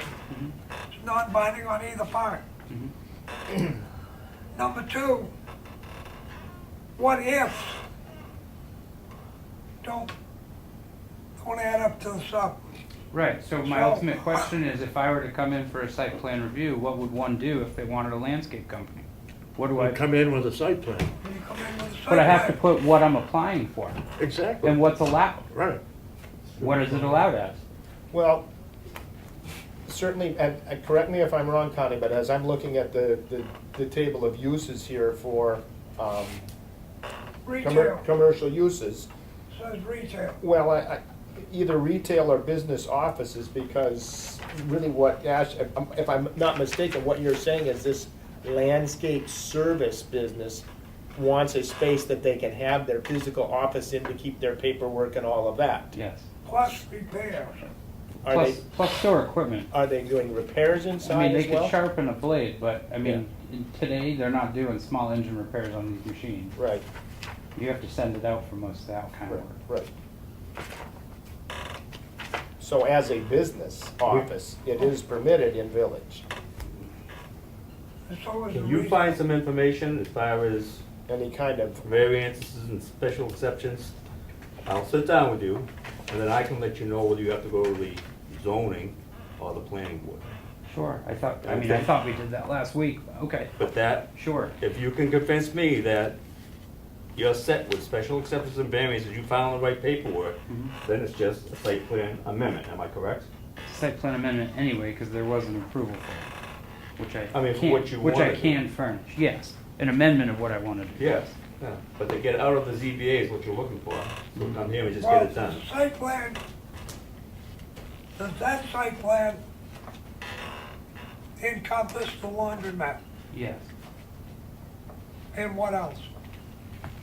the dry cleaning as well? Yeah, coin laundry, proposed storage, northern race tire, boat and RV storage, and then the lots. They have an assembly area, a production area. They have the Ossipee cleaners. the NL upstairs, there's office space and storage that was approved, storage, all part of that same building. I didn't think there was enough storage, area upstairs to have anything. And then the, I told not to go upstairs, but we're gonna have to. the storage for Northern Race Tire was originally where the dry cleaners are, and it says the future site of the cleaners. What year was that? This would have been 1995 or 2003. Well, I mean, if it's stamped on the plans, it's, I mean, I've seen worse site plans than that written on bar napkins. This is what was in their file as a site plan. Now, you said there was an approved site plan review back in June of '85? June of 95. I'm sorry, '95, Yeah. okay. And in you 2003. have a copy of that as well? I have the minutes of that. Okay. But as far as your research and excavation in the archives, you haven't found any physical documents? No, I mean, the ones I found, I had to search through the town hall attic, the files here, and the files at the selectman's office and their vault. Okay. No, there's no signatures on any of that. I have seen a lot of plans come in the last Oh, 10 years, they're- that are hand-drawn, they're accepted by the terrible. board. When my, Well, if I was mean, that's 90 all fine and good, but normally you sign a paper copy of it, right? If that was 95, that would have been signed. There's 2 copies of that in his file. That's In whose file? His file? In the map down at the That- selectman's office. Did you find one here? No, they're both down at the selectman's office. There are duplicates of everything in that file. I think one was supposed to go here, and One is supposed to go, you go back to 80, 70 something in the 80s, and there are subdivisions and everything else plans in that right, files over there. right. They're not, the problem is, they're not all on the new tax numbers. I spent a week one time trying to get them done, Right. and they're not in order. Yeah, and I've definitely ran across that myself, and because the original lot was 48, map 48, lot 70, and it switches somewhere in the 80s, like you just said, No, it switches or is it in the 90s? 2003, Oh, 12, It started in switched in '83 too, because that's when they put the did we? tax maps. yeah, I'm not sure, but I hope we don't change again, Martha. Wow. That would be, I second that motion.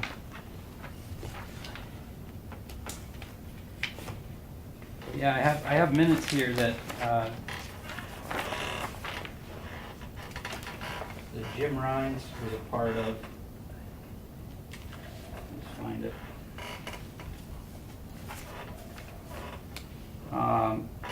Yeah, public hearing, this was June 6, 95, Marty Berman, tax map 48, lot 70. Final application for site plan approval, motion by Lynch, seconded by Rhines, that we accept the application, passed. Nick Littlefield and Wade Chambers appeared before the board. They stated ZBA approval has been granted. Motion by Rhines, seconded by Lynch, that we grant site plan approval. The motion passed.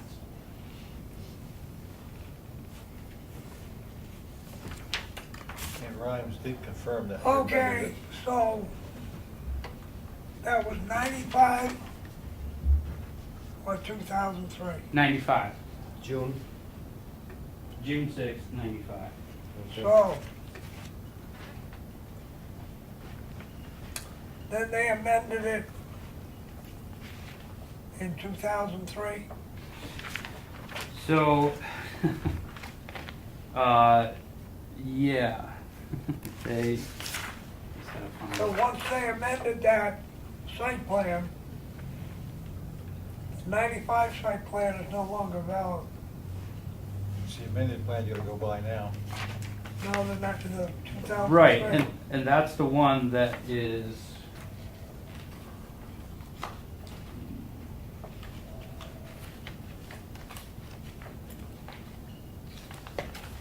I'll have to dig that out. How long was Pat was secretary, you know? Martha, Pat, 12 years. So no, in 2003, what they got approved for were the 30 storage She units. got memory like a hog. So that's what this plan is, because this is the 30 storage units right there. So this plan is from 2003. This is the amended If it was plan. from 2003, it would have some signatures on it, wouldn't it? It's supposed to. It said I- proposed on it too, didn't it? Huh? For the storage units? No, no minutes. Yeah, I don't know. I can only work with what's in their file. I mean, Do you have the minutes? of what, 2003? I have the zoning and building application and building permits. I have The reviewed. building permit? Yeah, What's the date on that? this is 2003. This is January 2003. And that's for the 30 units? Yeah. Okay. Who signed the building permit? Maurice O'Donnell. He was building inspector. Yeah.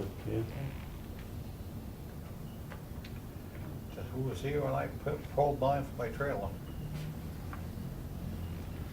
So, I mean, it's certainly kind of out there, and I mean, I certainly did, you know. In space, you're gonna have to pull everything in and bring it. Okay. But I, That's all I Do mean. you know Pat Jones? yeah, she was, Yeah. she's on the board. She was secretary for a lot of years, planning board. She had a good memory. She might be able to help you a little bit. Yeah, I mean, I've gone through all the books, and for the special exception and the variance, it's dead end. I can't, there are months missing of minutes, months. There's much missing in planning too. Yeah, of course. You know, again, I'm not, But she's gonna make it hard to work with it. well, and I'm trying, that's why I'm here. I want to try to make it as easy as we can so we And can, we try to be fair about it, but we have the rules to follow too, or we're being fair about it. Yeah, the gray hair you don't have, you're about to get it. oh, I got it. My barber cuts that one a lot. wait till they're Oh, white. you left yourself wide open. Yes, that's right. So, just so I'm clear, going forward, I can do an amended site plan instead of a full site plan. Yes, you may Okay. do an amended site plan. Thank you. That is,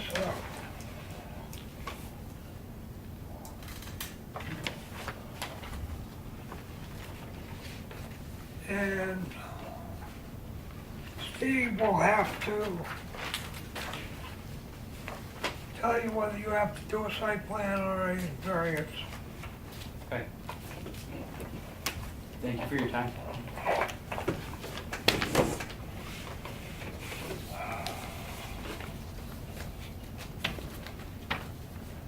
Are you here for something, sir, or just for entertainment? Wish you had money out tonight. I talked to Steve a couple weeks ago about some property on Route 16. Wanted to confirm the uses, and they said just come in formally. I wasn't on the agenda. Is that okay? That's fine. Okay. There's a couple of lots on Route 16 in the roadside commercial, and according to zoning, they're approved for self-storage and amusements.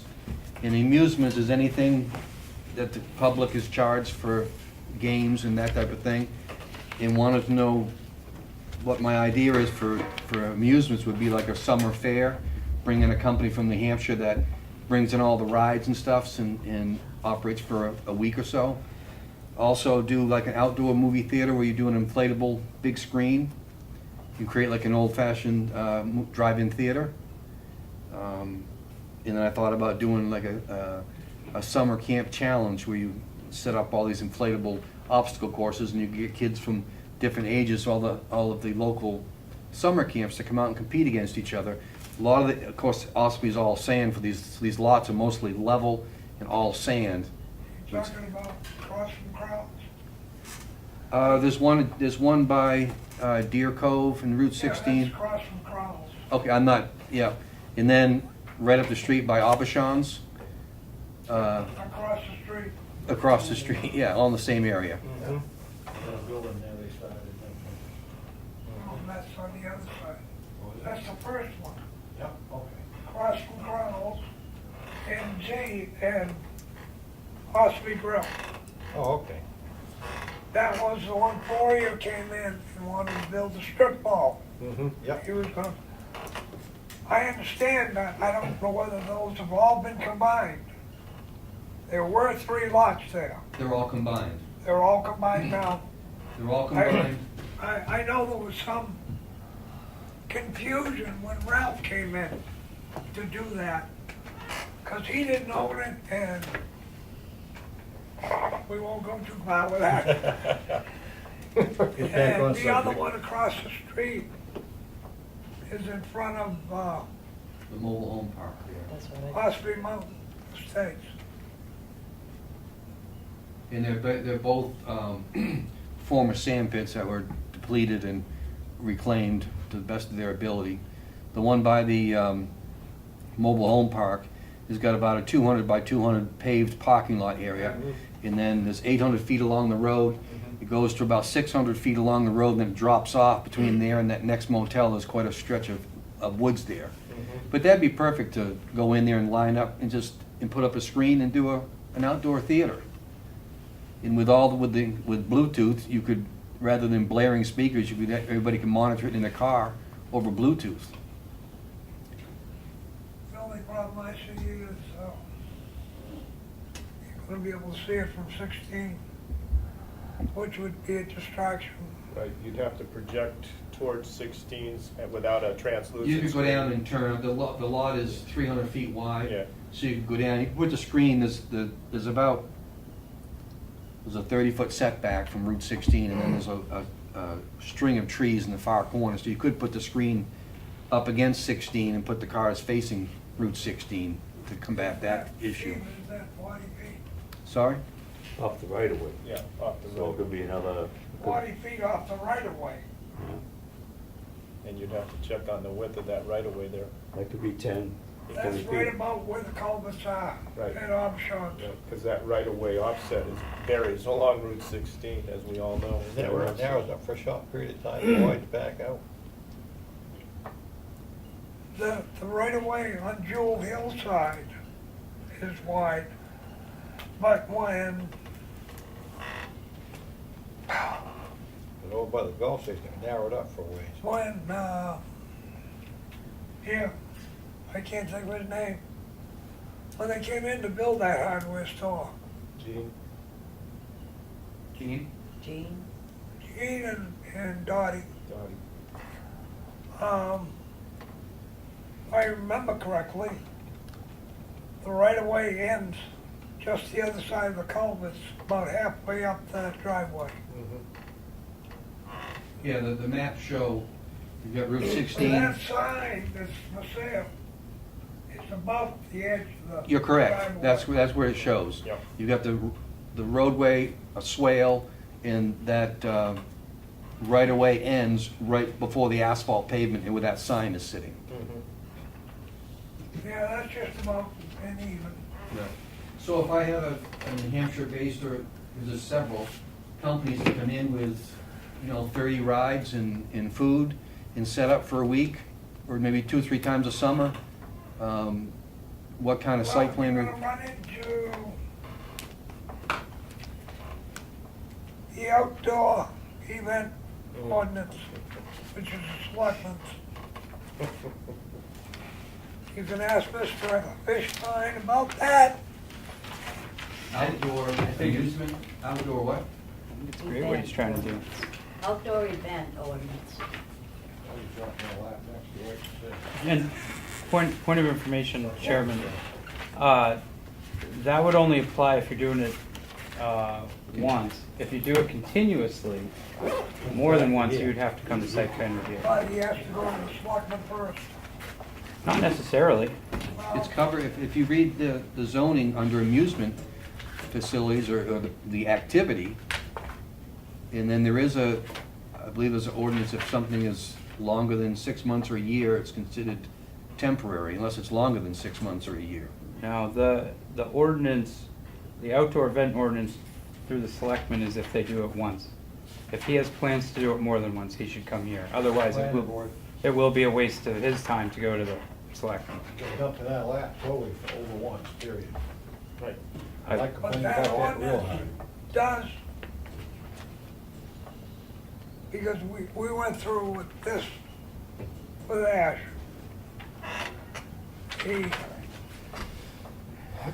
We had quite a go-around, and,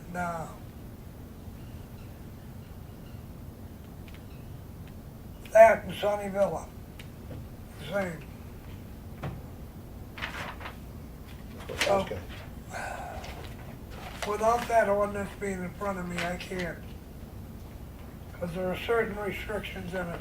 It has to be participatory, it can't be spectator. Right. Right. So a movie theater could not go in to that lot. Correct. Because we tried to have the same exact You had tried thing. to have that in concerts, because the concerts are not participants. Yeah, but you can have car shows, but no art shows. I know. Even though an old car is a piece of art. Well, I thought the amusement states where the public pays money to be amused or participate or No. watch an event. Look it up, it's under amusement, Tim. Definition. In this town, It is there's a town. nothing, you can't have anything that's spectator. It can only You want be me to read it? participatory. Amusement facility, any commercial use which offers for hire to the general public access to structures, vehicles, mechanical or electrical contrivances, or other facilities which are intended primarily to provide entertainment, amusement, or recreation in which the patron is engaged on the premises as an active participant rather than a spectator. Excuse me, and where such uses occupy in excess of 20% of the total interior, exterior public area. So basically, it refers to the patrons being No, does it give an article number? active. Oh, that's in the definitions. No, it doesn't reference. Definitions, what's the section definitions? It's 78. 35.2 commercial uses. No, look under, what is definitions? Section for definitions, Oh, hang on. 8.4.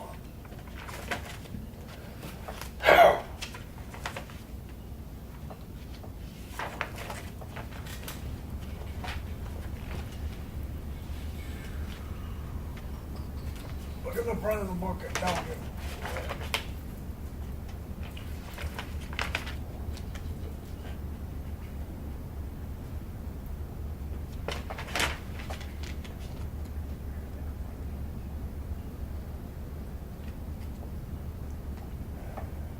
I think it's in the section where it lists commercial uses or roadside commercial, then it lists, that's where you find the definition for amusements. That's where I read it. Yeah, That's page what I read. 78. It's not, I don't think amusements is in the definitions, it's in the It is. descriptions. Tim, What's that? up at the, where you just read what you can do, it's allowable, permitted, right for it. Oh, okay.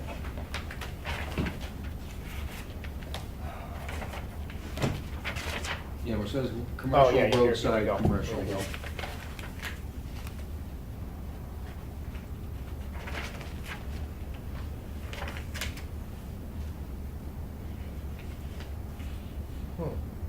Amusement, that just talks about amusement devices in our definitions. An amusement device is a mechanical device which is operated by the public through the insertion of coins, tokens, slugs, or plates, or the paying of a consideration for the general purpose of a game, entertainment, or amusement. Such devices may include, but are not limited to, pinball machines, pool tables, electronic and/or video games, gaming devices, or children's rides. Such devices shall not include paid telephone, cigarette machines, newspaper, food, beverage, or product dispensing machines. So, in your, And that's based on, that's just that's amusement. based on participation, not Right. spectators. But as he was asking, one of the things that's included in that is in fact rides. Correct. And, you know. That's still participating. Right, exactly. Participation, Right. not as a spectator. Right, whereas a movie theater would not be allowed because it is not a participatory event Correct. by definition. So the ride's permitted, the movie theater isn't. Right. But also in the zoning, it says under commercial uses, any legal business for profit. So if it's not, if that lot wasn't specifically restricted to having an outdoor movie theater, why wouldn't it just be allowed as a general business operation? It's a roadside commercial. It's in roadside commercial. You can have a business in there. The type of business is governed by the ordinances. Correct. If the ordinance does not allow spectator amusements, by definition, Right. Well, this particular activity of a drive-in theater is may not have to meet the definition of Yes, amusements. it does. Yeah. It does, because it's a spectator. Our zoning identifies in its chart of uses for the different zoning districts under commercial uses. The first one is an amusement facility, and it does say that in roadside commercial, that amusement facility is permitted. However, when you go to commercial uses, I read what is defined as amusement facilities, and it very clearly spells out, and this is what we base our zoning on, is the fact that activity has to be a participatory activity, not a. To fit into that Right, category. But doesn't the first line of the commercial say any commercial activity for profit? No, it says, any commercial use which offers for hire to the general public. No, we say. No, in general, in the commercial district. I think it says, I would have to. any lawful commercial activity for hire shall be permitted by right in the commercial district, unless it's specifically restricted. And that's roadside commercial is what that parcel is zoned as. Correct. Yes, but what he's not understanding, what you just said, is not prohibited. By definition, in our zoning, spectator amusements are prohibited. Right, and by our Article 3, which defines zoning districts, roadside commercial district, this district is intended to accommodate commercial uses along roads in a way that protects the scenic qualities of the area, allows compatibility with residential land use, and avoids the concentration, of commercial uses as allowed in the commercial district. Yeah, I would think that a spectator sport would lend itself more to a racetrack or something like that, rather than, say, an outdoor theater type of thing. Unfortunately, our zoning pretty much spells out what is defined as amusements. Mhm. And it is very clear as to whether they are spectator or participatory in nature. Okay. So, given that, what would stop you from bringing in a carnival company to do rides and stuff? This ordinance, That would be allowed. That would be no, allowed, and this would come before you. ordinance was written especially for carnivals because of the up to No, it was tramway. tramway. Next to tramway. Oh, right. That was, Santa City days. yeah, Santa City, yeah. That's going back a long time. So if it's allowed, no, it wasn't. No. it's allowed in the roadside commercial. So I don't have to go to the select board for approval, it goes before you because it's approved. We're gonna turn it down. What's that? We will turn it down. Why? Why? Because because it does not fit the definition in the zoning. Amusement does. Amusement. He just read that the rides do. Amusement, Rides do, but not the movie theater. No, let's separate the two. You gave me your opinion on the movie theater. Strictly amusements. What prohibits me from bringing in an amusement company to set up rides for a week-long event on these properties in the roadside commercial? Once a year, Huh? more than once a year, or just once a year? It may be more than once a year. That's planning board. Well, That's- no, wait a minute, boy. I don't have a copy of that ordinance. I don't either. The Selectmen's ordinance on. If you are going to have it once a year, it has to go in front of the selectmen. If you are planning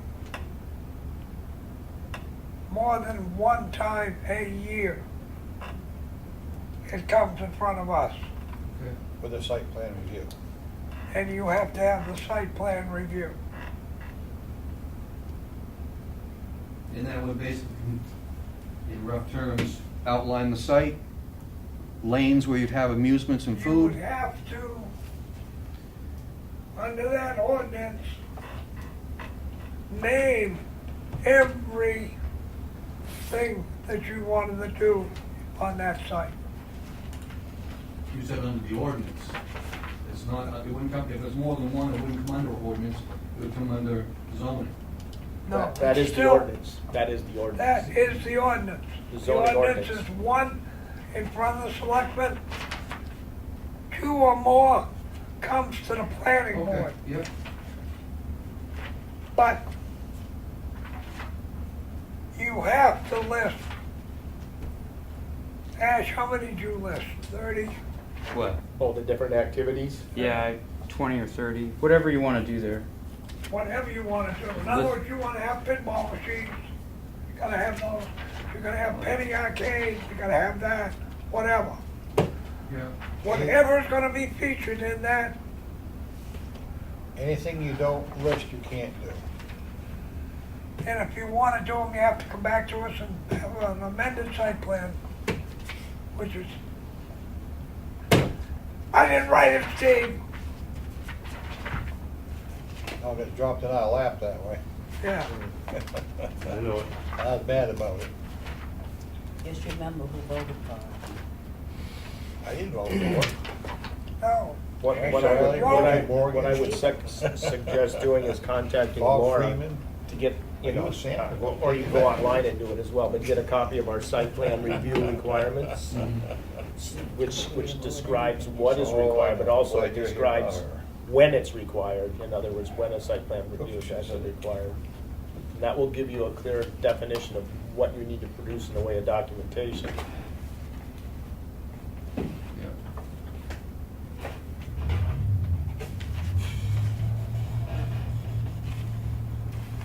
Okay, thank you. I hope Right. that we haven't confused you too much. Steve Norby, a lot of, he knows that pretty well. I've read the, I mean, it's just a written word, I've read the zoning over and over, I mean, it's pretty But self-explanatory. the zoning, Well, the planning zoning rules. the ordinance takes preference over our zoning. The In outdoor- other words, you have to satisfy two different things. The zoning ordinance and the selectmen's ordinance on outdoor events. Only if you do it, if you do it once, you If, submit. if he does it twice, the only thing is, the selectmen are not saying anything, they're putting it in our lap. In It's a mess. point of That's the way it information, should be, I think. Yes. Mr. Chairman, Ash, the temporary event ordinance says that if it's once, it's the selectmen. If it's more than once, it's the planning board. for Right. site plan. Correct. Right. Yeah. but it's still under that ordinance, Yeah. Sadly. yeah. So if he comes into the selectmen and asks to do this, and gets outdoor event ordinance, they'll say no, right? If he wants to do more than one They event. did that so that they can if you want to try something once, you can try something Something once. you permission for once. Some people. Yes. If you're doing it more than once, you come right here to the planning board. Right. It was, they separated it out so it's more for nonprofits to go to the selectmen and commercial businesses to come here. Right. So if you want to- Unbeknownst to the board at the time. If he wants to go experiment, try it once, see if it's profitable, he can Yeah. go to the selectmen. I would just, And after that, he's gonna come before And the us. selectmen are gonna charge you $500. That's basically what it's gonna cost you for a site plan. It's $500. First I've heard of that. that's not a requirement. Fee on that. They have the right to waive that, Yeah.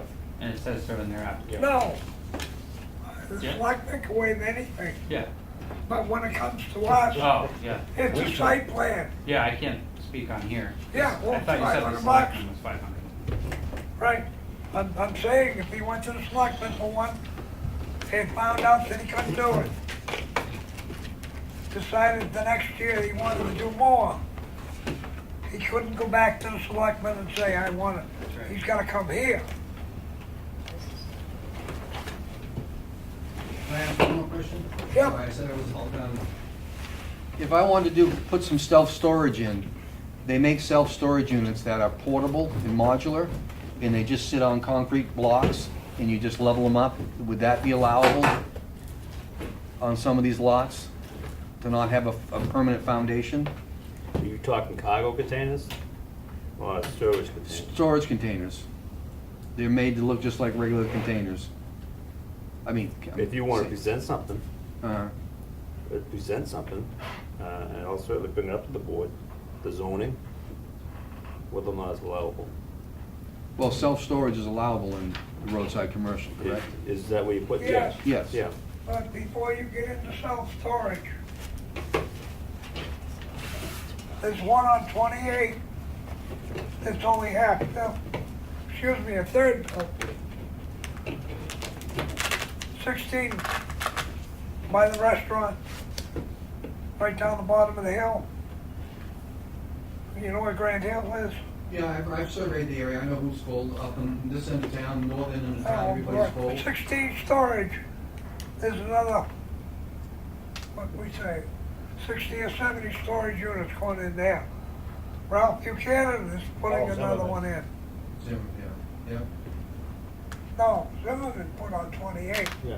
Ralph Buchanan's putting another section in. Yeah, but so he never eventually. Yeah, well, I told him that already. So you got roughly 1,000 to 1,500 new storage units going in the town of Ossipee. Point of order, I don't know if it's this board's job to sway or dissuade someone from starting a business. Well, I Just be aware of it, that's all. just want, I'm telling I would you hope they would do their due diligence to do to that. be aware of it because I want to see business come into town, but I also don't want him to put storage in and then go broke. I'm sure he has his own parents. No, you know, I I've mean, surveyed the area, I've surveyed other areas, and self-storage is booming, and their cost of entry is considerably less than mine, because I make my own units, so.